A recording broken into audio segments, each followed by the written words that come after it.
Querida opositora, querido opositor, este vídeo es para ti si estás pensando en presentarte a la convocatoria del Cuerpo de Ayudantes de Archivos, Bibliotecas o de Museos. En esta convocatoria en ayudantes han salido plazas de acceso libre, también de promoción interna. Va a ser una convocatoria a la que se van a presentar un número considerable de opositores, porque al final es una profesión muy bonita la que vas a tener que ejercer y, por tanto, muy atractiva. Con esto, bueno, te puedes hacer la idea de la competencia que vas a tener el día del examen y de lo bien preparada que tienes que ir para diferenciarte y para destacar. O sea que, a por ello. En este vídeo te quiero contar todo lo que necesitas saber sobre plazas, plazos de inscripción, las fechas más importantes, cómo presentar la solicitud, requisitos, temario. O sea que vamos al grano. Te voy a compartir el documento oficial con fecha a 13 de diciembre, viernes 13 de diciembre de 2024, publicado en el Boletín Oficial del Estado. Es un documento extenso, son 62 páginas.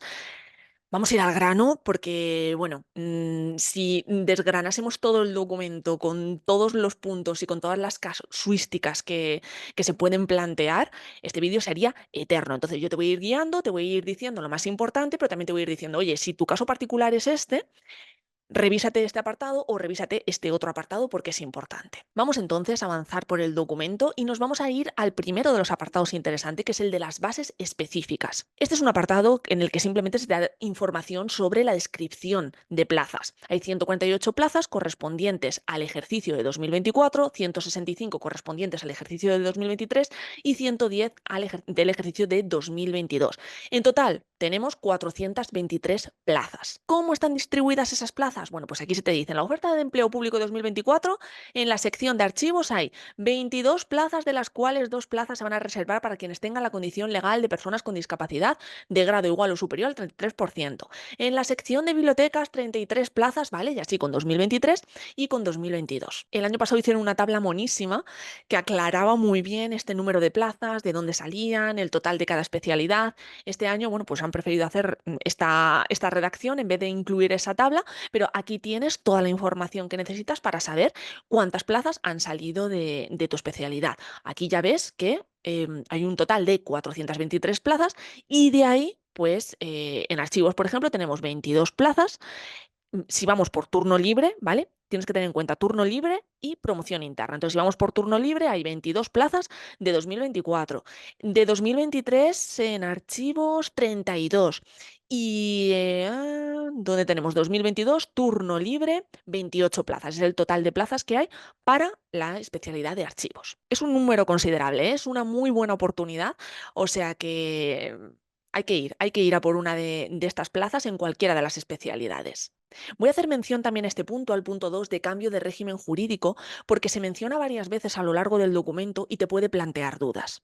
Cuando en el documento veas esto en concreto, cambio de régimen jurídico, ¿a qué hace referencia? Bueno, pues hace referencia a un tipo de personas muy específicas, que es el personal laboral fijo que va a participar voluntariamente en el proceso y que lo va a superar.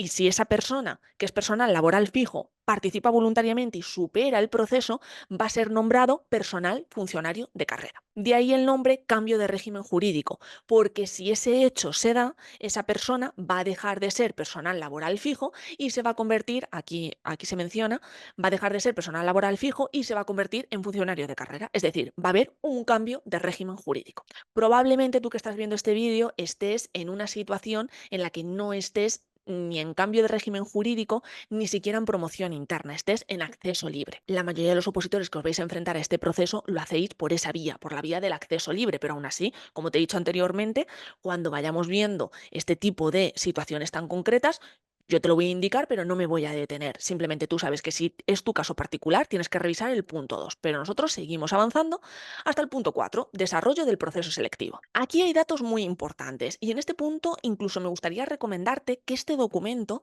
lo imprimieses para ir tomando notas según vas viendo esta explicación, porque hay ciertas cosas que se mencionan que no se van a dar hasta dentro de varios meses y puede que cuando llegue ese momento tú digas, pero bueno, ¿y qué es lo que pasa ahora? ¿O esto cómo era? Entonces teniendo este documento, en el documento está toda la información, a menos que falte algo concreto y se saque como una nota informativa para complementar la información que aparece en el documento. Pero como te digo, el grueso de la información está aquí, por eso ese documento hay que tenerlo impreso y con todas esas notas en el margen para que cada vez que se tenga una duda se recurra al documento. En el 4.1, fíjate lo que te dice.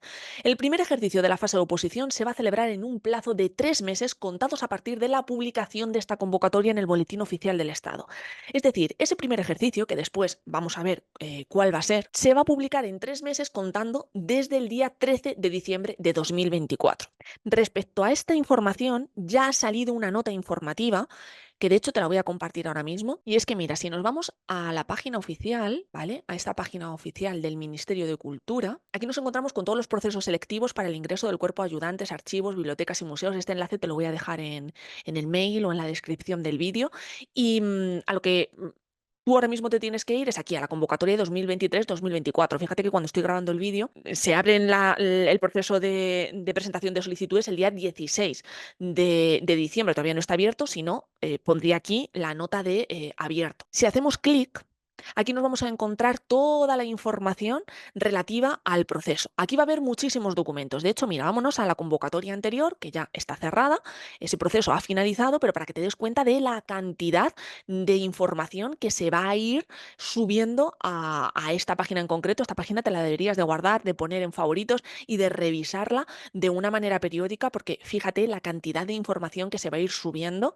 Hay muchísima información aquí. Si nos vamos a la convocatoria de 2024, la que se acaba de abrir, pues nada, hay 4 datos. Pero dentro de esos 4 datos nos encontramos con uno que es muy importante y es este. Nota informativa, primer ejercicio e idiomas. Y si lo abrimos nos encontramos con esto. Aquí ahora mismo hay una nota informativa referente a 2 temas en concreto. Por un lado, idiomas, vamos a hablar de ellos más adelante, y por otro lado, la fecha del primer ejercicio. Y aquí mirad lo que se menciona. Se prevé que la celebración del primer ejercicio se produzca, el día 1 de marzo en Madrid, siendo coincidente para los cuerpos A1 y A2. Lo positivo, que bueno, que ya se está dando una fecha aproximada, aunque, bueno, pues como veis, lo ponen ahí con un tiempo verbal muy de posibilidad. Se prevé que la celebración del primer ejercicio, pero no se dice la celebración del primer ejercicio, pero vamos, que si se está diciendo que se prevé que es el día 1 de marzo, ya deberíais de anotar en el calendario esta fecha de 1 de marzo. Entonces, lo positivo, que ya tenéis fecha y ya sabéis el tiempo con el que contáis para esa primera prueba. Lo negativo, que yo espero que esto se pueda corregir, vamos a cruzar los dedos para que así sea. Fijaos lo que pone aquí, va a ser coincidente para los cuerpos A1 y A2. Para mí, por las opositoras que están trabajando conmigo y para vosotras probablemente también, tanto si estáis trabajando conmigo como si no, esto es una mala noticia, porque ahora mismo se está reduciendo el número de posibilidades. Ya sabéis que hay una parte de temario común para la especialidad A1 y A2 de esta convocatoria que estamos hablando, y al parecer pues van a hacer coincidir las fechas de esos exámenes, por lo que si esto es así, tal y como pone en esta nota informativa, no va a haber posibilidad de presentarse, por ejemplo, a conservadores de museos y ayudantes de museos o a facultativos de bibliotecas y ayudantes de bibliotecas. Y como os digo, esto es una noticia nefasta porque se reducen las posibilidades de conseguir plaza si no es en el cuerpo A1, en el cuerpo A2, como de hecho ha sucedido en otros años y a otros muchos opositores. Yo he trabajado con opositores que ese año en A1 no han conseguido la plaza, pero se han presentado a la 2 en esa misma convocatoria y sí que lo han conseguido. Y a partir de ahí ya el acceso a A1 es diferente, porque no es un acceso por esta vía de acceso libre, sino de promoción interna, hay menos temas, las pruebas son diferentes. Entonces, como os digo, esto es una mala noticia y vamos a cruzar los dedos para que este se prevé no sea definitivo y pueda haber cambios y sí que os podéis presentar a las 2 pruebas. Vamos a continuar en el documento que estábamos trabajando. Mirad que aquí se indica que la convocatoria se debe ejecutar en el plazo máximo de 2 años. ¿Esto qué quiere decir?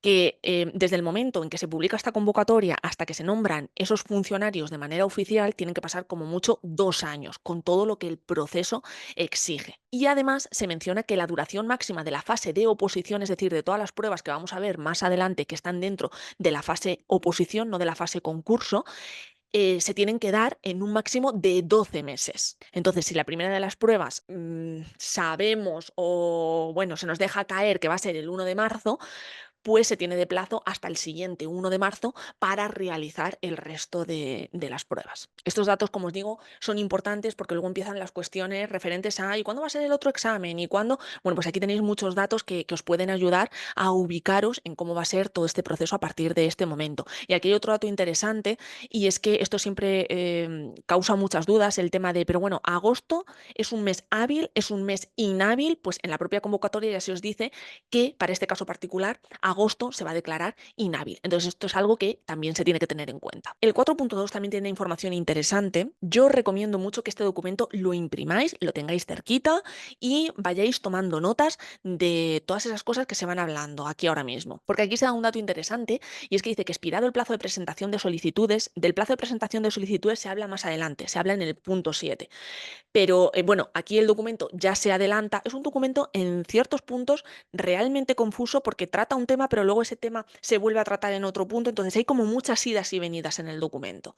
Bueno, aquí en concreto se dice que expirado ese plazo de presentación de solicitudes, hay un plazo máximo de un mes por el que se declara aprobada la lista de personas admitidas y excluidas. Importante tener esto en cuenta. ¿Por qué? Porque también suelen surgir las dudas referentes a, pero ¿y cuándo salen las listas de personas admitidas y excluidas? Bueno, pues la propia convocatoria ya os está diciendo, cuando se expire ese plazo, hay un mes como máximo en el que, bueno, pues se tiene que chequear toda esa información hasta publicar la lista de personas admitidas y excluidas. Entonces, cuando se acabe ese plazo, a la semana no os empecéis a poner nerviosos de dónde está la lista. Tienen un mes. Y si la administración os está diciendo que hay un plazo máximo de un mes, la administración apura los plazos al máximo. Entonces, es muy difícil que a la semana estén estas listas de personas admitidas y excluidas. Yo lo anotaría como una fecha a tener en cuenta, una fecha importante a tener en cuenta cuando lleguemos a ese momento en el que expira el plazo, decir, vale, fecha límite para este tema, pues no me tengo que preocupar de las listas de admitidos y excluidos hasta esta fecha en concreto. ¿Dónde se va a publicar toda esta información? Bueno, pues se va a publicar en el Boletín Oficial del Estado. En la página que hemos visto anteriormente también, ahí veis que se van a ir publicando, se van a ir subiendo toda esa información relativa a todo lo que se dice también en la convocatoria. Y aquí hay un dato también que es muy interesante. Mirad lo que dice. Una vez comenzado el proceso selectivo, desde la total conclusión de un ejercicio o prueba hasta el comienzo de la siguiente, cuando se habla de la total conclusión de un ejercicio o prueba, cuando estamos hablando de la parte test, pues en la parte test vais todos hacéis el ejercicio y todos abandonáis el ejercicio al mismo tiempo.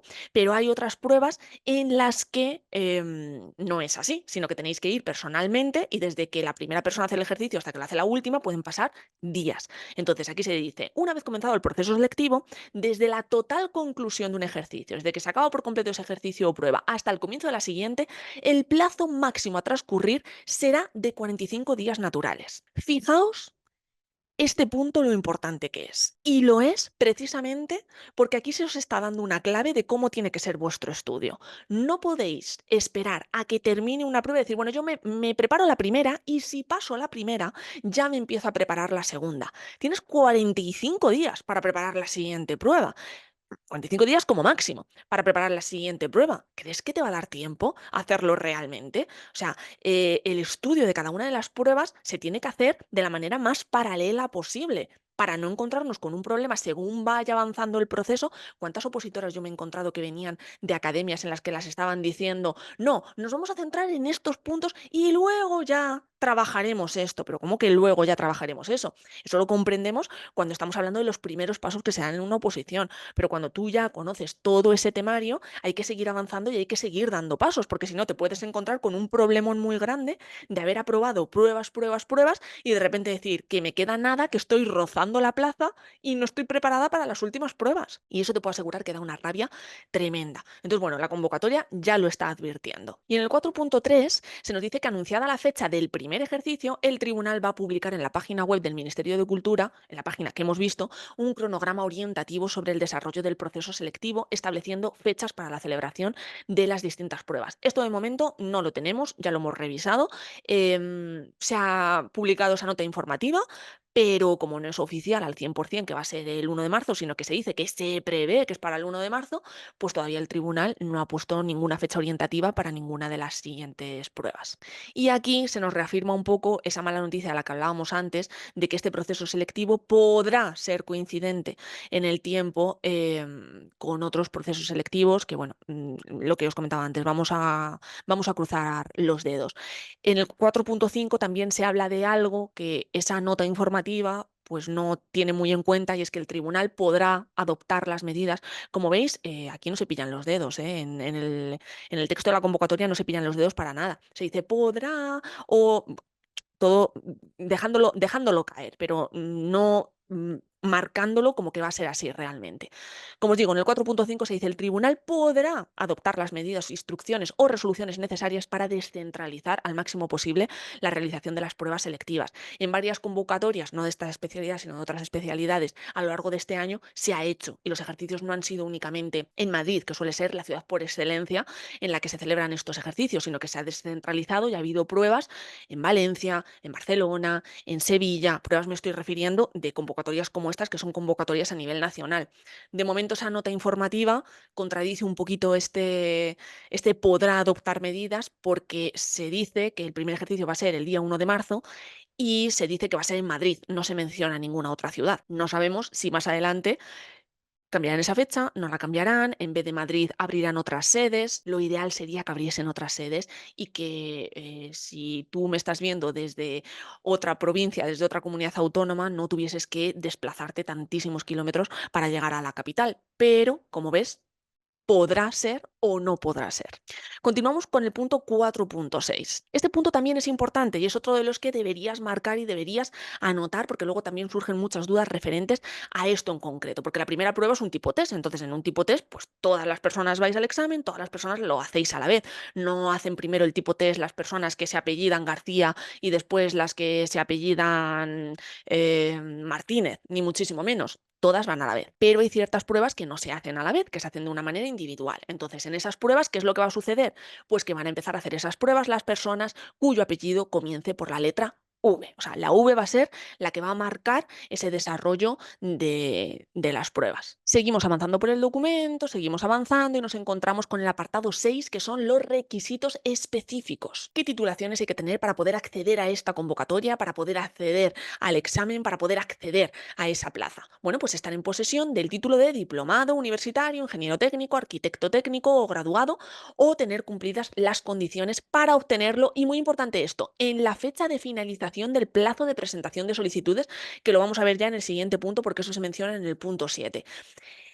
Ya, Coral, pero es que el primer examen, no va a ser hasta el día 1 de marzo. Entonces, si a mí me dan el título el 28 de febrero, pues no sirve que te den el título el 28 de febrero, porque aquí ya se dice de una manera muy clara que tienes que tener ese título antes de que finalice el plazo de presentación de solicitudes, que no coincide con la fecha del primer examen. Entonces, esto es importante, que aquí también surgen dudas de, ya, pero es que a mí mi título me lo dan dentro de 2 meses.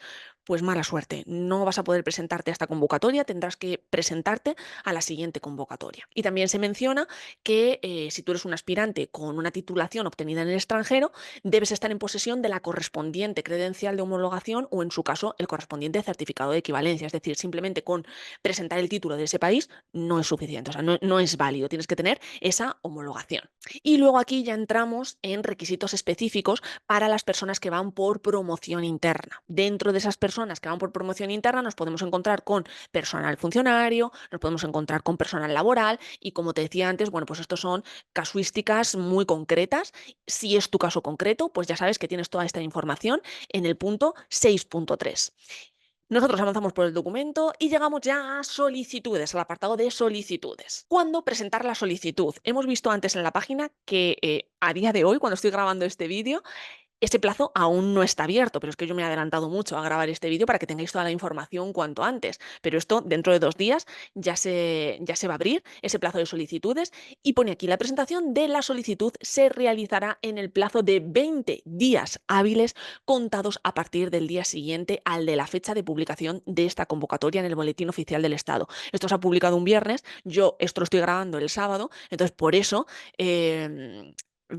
bueno, pues se indica que ese plazo de solicitudes todavía no está abierto, porque es sábado, entonces al ser sábado, sábado y domingo, hasta el lunes no se va a abrir ese plazo de presentación de solicitudes. Y a partir de ahí tenéis 20 días hábiles, es decir, contando de lunes a viernes, sin contar sábados, domingos y tampoco festivos. Las solicitudes tienen que cumplimentarse electrónicamente con el modelo oficial 790 al que se accede a través del servicio de inscripción en pruebas selectivas del punto de acceso general.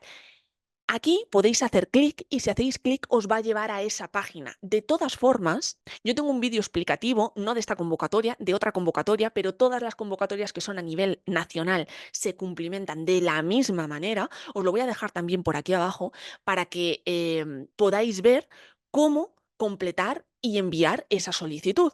Lo único que tenéis que hacer es en este documento oficial, hacer clic aquí, os va a llevar a esa página y en ese vídeo que os comento se os van marcando los paso a paso que tenéis que seguir para bueno, completar esa presentación de solicitud. Entonces, bueno, aquí también se os indica que es necesario para cumplimentar esa solicitud que os identifiquéis mediante la plataforma de identificación y firma electrónica clave en cualquiera de sus modalidades.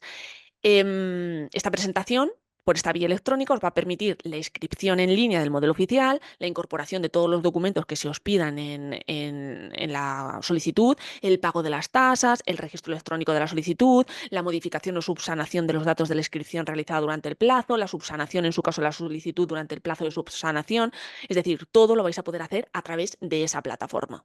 Y esto también es muy importante y esto es lo que deberíais de marcar también en el documento, que es precisamente qué es lo que sucede si he cumplimentado toda la solicitud, pero no se ha subido, ha habido un fallo, la página me ha dado error. ¿A quién pregunto? ¿Te pregunto a ti? ¿Pregunto a la academia? No. Fijaos lo que se dice en la convocatoria. En caso de que se produzca alguna incidencia técnica durante el proceso de inscripción, se debe comunicar, por un lado, a través del teléfono 060, llamáis al 060, o del formulario de consultas. Yo os diría presentad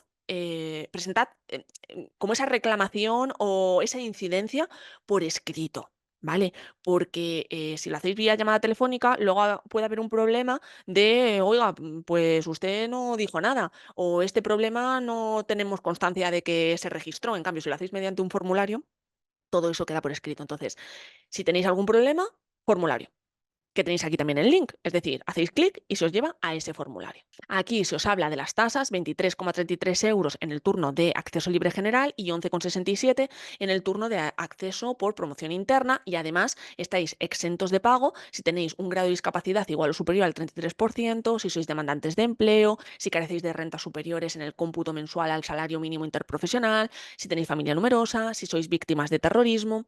Y en el punto 7.3, en el caso de que no sea posible realizar la inscripción electrónica por las personas aspirantes que la cursen en el extranjero, estos podrán presentar la solicitud en soporte papel en las representaciones diplomáticas o consulares españolas correspondientes. Y a la misma tenéis que acompañar un comprobante bancario. Continuamos por la convocatoria, continuamos y nos vamos a el punto 8, que es un punto muy interesante, el del tribunal calificador. Se os comenta aquí en el 8.1 que el tribunal calificador de este proceso selectivo es el que figura en el anexo 3 de esta convocatoria. Pues ya estamos aquí en el anexo 3. A mí este anexo me encanta, el del tribunal calificador. ¿Por qué? Porque aquí tenéis las personas encargadas de realizar las pruebas y de corregirlas después. Y diréis, bueno, Coral, ¿y a mí qué más me da que la prueba la realice fulanito de tal como menganita de cual? Pues no da igual. ¿Por qué? Porque si vosotros fueseis los encargados de realizar la prueba, ¿hacia dónde tiraríais? Sobre todo, bueno, en la parte de test o en la parte práctica, hacia algo que para vosotros es un terreno desconocido o hacia algo que a vosotros os apasiona y que no os va a costar tener que corregir cientos de exámenes hablando de lo mismo o cientos de personas que tenéis que escuchar comentando sobre ese mismo tema. Vais a elegir siempre una temática que a vosotros os guste más o en la que seáis más expertos. Entonces, aquí viene un trabajo que tenéis que hacer, que es el de investigación del tribunal calificador.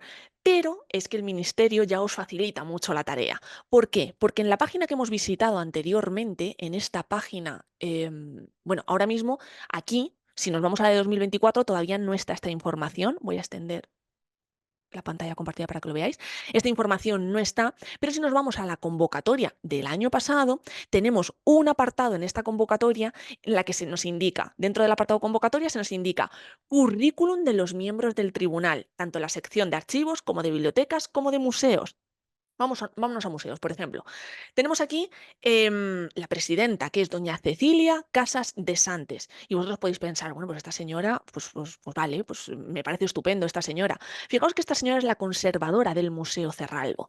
Y en su experiencia profesional, si la leéis de manera detenida, pues digamos que a esta presidenta, a Cecilia Casas de Santes, pues le gustan más ciertos temas que otros temas. Entonces, es probable que a la hora de realizar las pruebas intente que esas pruebas prácticas, sobre todo, versen de temas en los que ella es experta. Pues por supuesto que sí. Ojo, que esto no es una ley, ¿eh? Yo tampoco me pillo los dedos, yo como en la convocatoria. Puede ser que así sea, pero somos humanos y si pensamos de una manera racional, al final, si tú tienes que hacer un examen, tú dices, vale, pues mira, lo voy a poner de esta temática porque sé que me hablen de lo que me hablen, yo soy experta en esta temática, no me va a costar corregirlo, no voy a tener que estar cotejando información a ver si lo que me acaba de contar esta persona es cierto o no es cierto, porque es que yo soy como una autoridad en este tema en concreto. Entonces, esta parte, en cuanto la publiquen, que la van a publicar en breve, como os digo, en la convocatoria actual no está publicada, pero en la convocatoria anterior, aquí tenéis los documentos con, vamos, con todos los tribunales, con todo el currículum de cada uno de los miembros de los tribunales. Es muy interesante que le echéis un ojo. Vamos a volver al punto 8, porque aquí hay otra información interesante relativa a las plantillas correctoras. Se os dice, las plantillas correctoras de los ejercicios se van a hacer públicas en un plazo máximo de 2 días hábiles contados desde la finalización de la prueba específica. Atención al tema de días hábiles, lo que hemos comentado antes. Y esto porque también es importante, porque luego empieza a cundir el pánico, lo que os digo. Termináis la prueba y es como, ¿y cuándo van a salir las plantillas? ¿Y cuándo? Bueno, pues en la convocatoria os pone todo. Entonces es interesante, como os digo, que cogéis la convocatoria, que mientras que estamos hablando de ella vayáis marcando esas fechas y que incluso después os hagáis como una especie de línea del tiempo de, pues en esta fecha va a pasar esto, después va a pasar esto otro, para que tengáis todo bajo control. Porque aquí también se os dice, fijaos, que en el plazo de 3 días hábiles, únicamente 3 días hábiles a partir del día siguiente a la publicación de las plantillas, podrán presentarse alegaciones a través del modelo disponible en la web del proceso selectivo, la web a la que estamos yendo continuamente, o al correo electrónico que pone aquí tribunal.ayudantes@cultura.gov.es, que se entenderán contestadas mediante la publicación de las plantillas correctoras definitivas. Otro dato también interesante, mandáis el correo electrónico, imaginaos, a tribunal.ayudantes y, ¡ay, que nadie me está contestando! No os preocupéis porque cuando salga la publicación de las plantillas correctoras definitivas, pues ahí ya se supone que han leído todos los correos electrónicos, que han tenido en cuenta todo lo que habéis comentado y que, bueno, pues ahí está la respuesta definitiva que estabais buscando. Como veis, dentro de la convocatoria hay datos que son muy interesantes y que se están dejando caer, pero que tenéis que tenerlos muy en cuenta, como os decía antes. Avanzamos por el documento y nos vamos al 8.11, que también es interesante y también lo he querido marcar porque, fijaos lo que se os dice, cuando se produzcan renuncias de las personas aspirantes seleccionadas o exclusiones de personas aspirantes por incumplimiento de los requisitos establecidos en la normativa vigente y en esta convocatoria, el órgano convocante instará al tribunal la relación complementaria de personas aspirantes, es decir, una persona ha incumplido los requisitos establecidos o una persona, bueno, pues, en fin, renuncia por lo que sea. Entonces, el órgano convocante le va a pedir al tribunal la relación de todas las personas que os habéis presentado con esa relación de notas finales que tenéis y se dice, habiendo superado todos los ejercicios, sigan a las personas propuestas hasta complementar el total de plazas requeridas. Es decir, imaginad que no tenéis plaza, pero hay 2 renuncias y vosotros estáis entre esos 2 primeros puestos que se han quedado fuera. Pues podríais tener plaza finalmente. Esto es lo que quiere decir este párrafo. Y aquí en el 8.12, esto ya os lo he desvelado. El órgano convocante va a publicar un breve currículum profesional de las personas que forman parte del tribunal en la página web del Ministerio de Cultura. Esto lo acabamos de ver ahora mismo. Y aquí hay un punto relativo al acceso de personas con discapacidad que también tenéis que tener en cuenta, porque es muy importante que mencionéis que esa es vuestra condición en el formulario de solicitud de participación en el proceso selectivo. Si no lo mencionáis en ese momento, no lo vais a poder mencionar después. Y además, si solicitáis ciertas adaptaciones para algunos ejercicios, también se tienen que indicar. Y además, si solicitáis algún tipo de adaptación de tiempo o de medios para los ejercicios, también hay que indicarlo. No vale con llegar el momento del examen y decir, oye, es que yo necesitaba esto. Si no lo has indicado, no es válido. Y muy importante también el adjuntar. Esto es necesario, pone adjuntar necesariamente la copia del dictamen técnico facultativo emitido por el órgano técnico de calificación del grado de discapacidad. Es decir, tenéis que presentar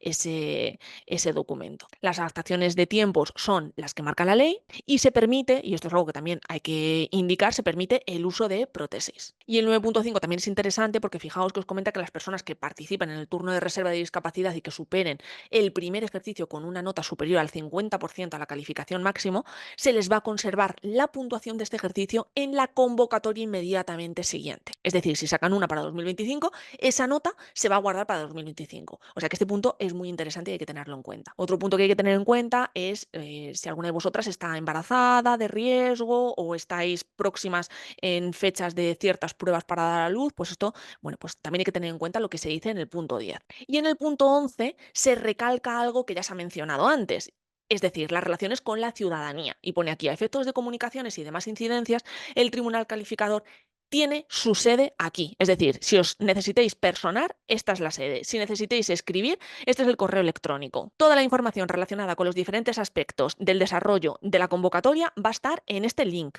La información relacionada con el proceso de promoción interna se va a publicar en el portal de empleo público Funciona y las notificaciones se practicarán por medios electrónicos a través de su puesta a disposición en la sede electrónica del punto de acceso general a través de la carpeta ciudadana, es decir, a través de este link.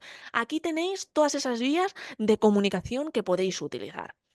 Continuamos, aquí se hablan de otros temas, pero no nos vamos a detener, continuamos y ya nos encontramos en el primero de los anexos, el anexo 2, el anexo 1, perdón, que hace referencia a la descripción del proceso selectivo por el Sistema General de Acceso Libre. Todo lo que sea acceso libre lo he marcado en verde y lo que es promoción interna lo he marcado de rosa. Atención porque aquí hay cambios respecto a la convocatoria del año anterior y esto es importante porque aunque sea la primera vez que os presentáis, probablemente vuestros preparadores, vuestras academias han seguido el modelo de la convocatoria anterior para prepararos para esta convocatoria y os han dicho ciertas cosas que iban a pasar en el proceso, también para que las tuvieseis en cuenta de cara a esta convocatoria. Bueno, pues aquí hay cambios. Los cambios tienen paralelismos en la sección de archivos, en la sección de bibliotecas y en la sección de museos.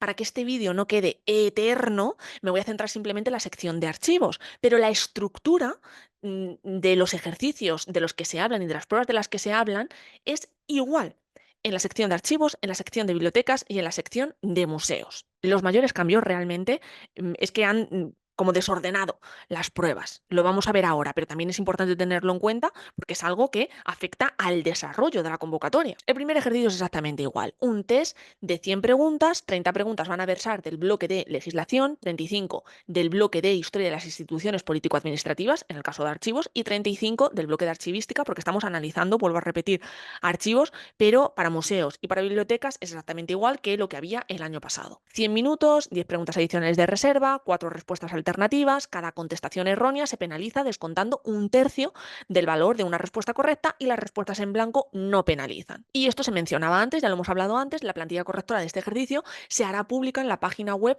del proceso selectivo en el plazo máximo de 2 días. Si nos vamos a la convocatoria del año pasado, pues nos encontramos con lo mismo. Primer ejercicio, cuestionario de 100 preguntas, 30 preguntas de legislación, 35 de historia de las instituciones político-administrativas, 35 de archivística, 100 minutos. Es decir, esto es exactamente igual. Vamos ahora al segundo ejercicio. Bueno, perdón, interesante. Calificación de este primer ejercicio. El primer ejercicio se calificará de 0 a 30 puntos y será necesario obtener una calificación mínima de 15 puntos para superar este primer ejercicio. Esto sí que es nuevo, ¿eh? Porque si nos vamos a la convocatoria del año pasado, este párrafo en concreto no lo encontramos por ningún lado. Entonces, esto es algo que hay que tener en cuenta. Y ya sí que vamos a este segundo ejercicio, que el segundo ejercicio en este caso es la prueba de idiomas. En la convocatoria del año pasado, la prueba de idiomas era el tercer ejercicio. En este caso, en el caso actual, es el segundo de los ejercicios. Y aquí pasa algo que tampoco pasaba el año pasado, y es que tenéis que elegir como idioma de la prueba el inglés, francés, italiano, alemán y portugués, pero fijaos, Va a haber dos modalidades para la acreditación de estos conocimientos. Una va a ser presencial y la otra va a ser sustitutiva de la anterior, mediante la cual las personas candidatas van a poder acreditar mediante titulación su conocimiento del idioma equivalente a un B2 o superior, de acuerdo con el marco común europeo de referencia de las lenguas. Es decir, si antes de que se agote el plazo de presentación de solicitudes vosotros tenéis ese documento para presentarlo, antes de que se agote el plazo de presentación de solicitudes, volvemos a lo mismo, no a ese día 1 de marzo en el que va a ser el primer examen, sino antes de estos 20 días hábiles para presentar la solicitud. Si tenéis ese idioma en un nivel B2 o superior, equivalente, con las equivalencias que se mencionan, que además en la convocatoria más adelante también se os dice, estas son las equivalencias que son válidas, lo podéis presentar y os libráis de hacer esa prueba. Y aquí además se os indica que independientemente de la modalidad en la que vayas a hacer esa prueba, si mediante el título que ya tienes o haciendo el propio ejercicio, simplemente se te va a poner apto o no apto, que el año pasado no era así, el año pasado pues había un rango de calificación, entonces este año simplemente apto, te ponen un tic o no te ponen el tic. Aquí tienes en el punto A todo lo referente a la modalidad de acreditación mediante titulación, y en la modalidad B, que es la modalidad presencial, se te dice cómo va a ser el ejercicio. Pues el ejercicio es igual que el del año pasado. Va a consistir en realizar por escrito un resumen en castellano de un texto de carácter profesional no inferior a 400 palabras que va a proponer el tribunal en estos idiomas, y además tienes que contestar por escrito 2 preguntas y tienes 3 horas para hacerlo. Y ojo, que por eso esto es importante, este cambio que ha habido ahora con el orden de las pruebas, porque se te dice, cuando el nivel demostrado en las pruebas sea inferior a un B2, no se tendrá derecho al acceso al siguiente ejercicio. Es decir, si no tienes un B2, se frena tu avance en este proceso. Ya quedas definitivamente fuera. El año pasado no era así. El año pasado, como era la tercera de las pruebas, pues digamos que tenías que agotar el proceso. Y muy importante, el idioma lo tenéis que elegir ¿dónde? En el apartado 27A, anotadlo, 27A, es donde tenéis que anotar el idioma por el que os vais a presentar. A ver si hay marcado por defecto, imaginaos, alemán y vosotros vais por inglés, pero no os habéis dado cuenta, esa casilla se os ha pasado desapercibida y ahí que os presentáis con una prueba de alemán que no podéis enfrentar. Y en el apartado 27B de la solicitud, de esa solicitud de la que hemos hablado antes, es donde tenéis que marcar presencial o titulación. Y ojo también con esto, a ver si no vais a tener la titulación, ponéis titulación, no presentáis el documento y ya no hay opción de ir en presencial. Importante cuando lleguéis al apartado 27. Ya nos encontramos con el tercer ejercicio. En el tercer ejercicio, bueno, esto como os he comentado es igual para las 3 convocatorias, museos, archivos, bibliotecas, y ahora vamos al tercer ejercicio, que tiene una primera parte que va a consistir en el desarrollo por escrito de 2 partes. Esto sí que es ligeramente diferente, pero tampoco me quiero detener mucho en ello, porque esto sí que es igual que la convocatoria que había en el año anterior. Lo que pasa es que han cambiado el orden, pero eran exactamente estas mismas pruebas. De hecho, mirad, si nos vamos al documento de 2023, aquí lo tenéis. Lo tenéis dentro del segundo ejercicio, la primera parte, realización de una descripción normalizada de una unidad documental original o copia fidedigna, que es exactamente esto que estamos viendo aquí. Y por otro lado, realización de un supuesto práctico que versará sobre cuestiones relacionadas con el temario de archivística, que es lo que nos encontramos aquí. Tenéis el apartado de calificación, que el año pasado, lo que veis en gris es del año pasado, los dos supuestos se calificarán de 0 a 10 puntos, siendo eliminados opositores que no tengan un mínimo de 5 puntos, y aquí lo que nos encontramos es exactamente lo mismo, un mínimo de 5 puntos, y luego tenéis la segunda parte, que son el desarrollo por escrito de 4 preguntas teóricas, que aquí lo tenéis también, desarrollo por escrito de 4 preguntas teóricas. El año pasado tenía que ser leído y este año pues también tiene que ser leído. Tenéis 4 horas, que esto es exactamente igual que el año pasado, 4 horas. Aquí lo tenéis, no lo he marcado, pero ahí está. En la sección de bibliotecas, bueno, os he marcado esto porque es lo que es diferente, pues de estas 25 preguntas, legislación, después el siguiente bloque, que evidentemente no es igual que el de archivos, es biblioteconomía, y las otras 25 del bloque de historia del libro y bibliotecas. El resto de las cosas son exactamente igual a la convocatoria anterior, por eso no lo he marcado. Y el tercer ejercicio, que es el que os comento, que es diferente, pero bueno, esto como os comento, miradlo con más calma, sección de museos, exactamente igual, porque los cambios son paralelos en esas 3 convocatorias. Y os quiero mencionar también, aunque esto es adelantarnos muchísimo, el tema del curso selectivo, porque si pasáis todas las fases, lo último que tenéis que hacer es un curso selectivo, que es un curso que, a ver, sinceramente, si habéis pasado todas las fases, este curso selectivo lo vais a pasar sí o sí. O sea, yo no conozco a nadie que haya hecho este curso selectivo y le hayan puesto un no apto. Si habéis pasado todo el proceso, digamos que este curso es como un trámite que, bueno, que ratifica que realmente sois personas aptas para ejercer la profesión. pero ya os digo, yo todavía no he conocido a nadie que pase todo el proceso a un curso selectivo y esté como no apto. Entonces, bueno, aquí esto ya estamos hablando muy a futuro, o sea que vamos a adelantarnos y vamos a la descripción del proceso selectivo por el sistema de promoción interna. Aquí en promoción interna sí que no ha habido ningún cambio, entonces el primer ejercicio, cuestionario tipo test de 75 preguntas, 10 preguntas legislación, 20, seguimos en archivos, ¿vale? Historia de las instituciones político-administrativas y 45 de archivística. 65 minutos, 7 preguntas adicionales. 4 respuestas alternativas, cada contestación errónea se penaliza con una cuarta parte del valor de la respuesta correcta y las respuestas en blanco no penalizan. Y la segunda parte, una descripción normalizada, bueno, esto es exactamente igual, ¿vale? Entonces, aquí no ha habido cambios, no me voy a detener porque realmente no ha habido cambios y además lo que os comentaba antes, sé que la mayoría de las personas vais por acceso libre, no por promoción interna, entonces esto revisadlo con calma a quien os afecte, pero nosotros vamos a seguir avanzando en el documento. Aquí cuando lleguéis a la fase concurso de las 3 secciones, en la parte en la que estamos de promoción interna, pues también se hace referencia en concreto a cuáles son esos méritos que se van a tener en cuenta para el personal funcionario de carrera, como la antigüedad, el grado personal consolidado, los cursos de formación, para el personal laboral fijo, en fin, también el tema del curso selectivo y de la calificación final, ¿vale? Que se os dice que la calificación final va a venir determinada por la suma de las puntuaciones obtenidas tanto en la fase de oposición como en la fase de concurso. Y en caso de empate, el orden se va a establecer atendiendo a la mayor puntuación obtenida en la fase de oposición. Y aquí tenemos también lo que os mencionaba al principio del vídeo del tema de régimen jurídico, que esto lo vamos a pasar porque hay muy poquitas personas que estén en esa situación. Interesante es también esto que tenemos aquí, el anexo 2, porque en el anexo 2 lo que tenemos es el programa del proceso selectivo para acceso por el Sistema General de Ingreso Libre. El temario es exactamente el mismo, excepto en una cosa.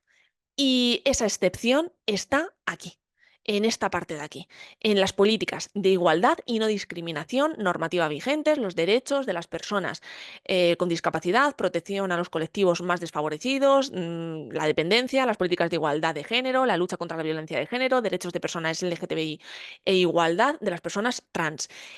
Este es el único tema que cambia. El resto de los temas son exactamente iguales. El resto de los temas es lo que os habéis estudiado para bibliotecas. Tenemos exactamente la misma condición. Ese tema en bibliotecas es el tema, aquí lo tenemos, es el tema 13.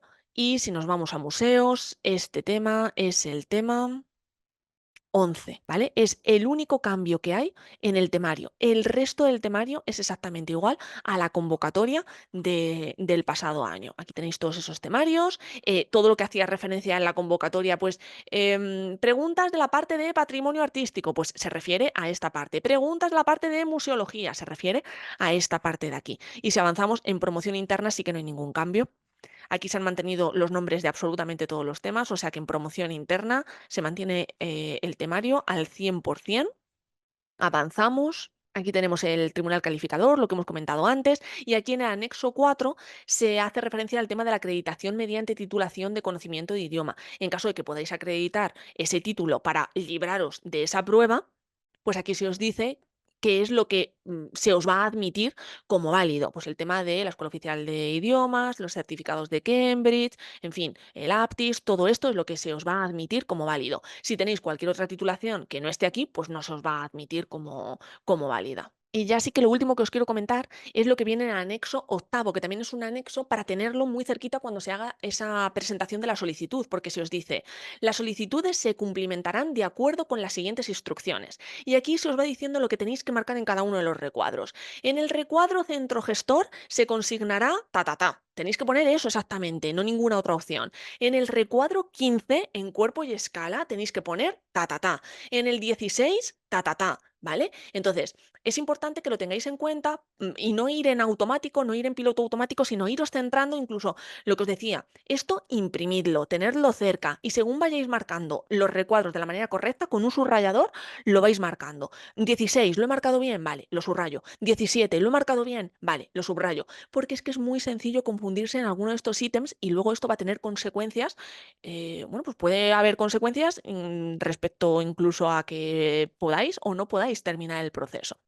Bueno, por mi parte ya, nada más, ya os he acompañado durante un buen rato. Ahora ya solo te queda ponerte manos a la obra, que espero que ya lo hayas hecho, porque ahora sí que sí, estás en una contrarreloj en la que tienes dos objetivos principales que tienes que conseguir en este punto concreto en el que estás. Por un lado, asegurarte de que recuerdas lo que estudias y de que estás bien organizada. Esos son siempre los objetivos principales de una oposición. Tú has dedicado mucho tiempo, has dedicado mucho esfuerzo y probablemente mucho dinero también en hacerte con el temario, en estar en una academia. Y si no has conseguido ni recordar lo que estudias, ni estar bien organizada, apaga y vámonos. Esfuerzo, tiempo y dinero tirados a la basura. ¿Te estás dando cuenta ahora de que ni una cosa ni la otra, o quizás una sí, pero la otra no? Bueno, dependiendo del punto del estudio en el que estés ahora mismo, ¿estás o no estás a tiempo de reconducir esta situación? Ya hemos visto en el análisis del documento que máximo 3 meses hasta el examen. Y en esa nota informativa se nos deja caer una fecha definitiva que puede ser el día 1 de marzo. Ponte las pilas si quieres una de esas plazas. No te pongas excusas. Yo trabajo diariamente con opositoras la parte estratégica y el mayor error que cometen cuando empezamos a trabajar es no haber tomado acción antes. De hecho, cuando terminamos de trabajar la estrategia, de lo primero que se arrepienten es de eso, precisamente, de no haberlo hecho antes, de no haber tomado acción antes, porque sienten que si hubiesen empezado antes, sabiendo qué es lo que tienen que hacer y cómo lo tienen que hacer, pues tendrían ahora más posibilidades de conseguir plaza. Si tú ya estás sintiendo que necesitas trabajar esta parte estratégica, todo lo que tiene que ver con técnicas de estudio, planificación, organización, memorización, sistema de repasos, recuerdo de la información en el largo plazo, preparación al examen, o sea, toda la estrategia, escríbeme. Te voy a dejar por aquí los links. Muchísima, muchísima energía y a por ello.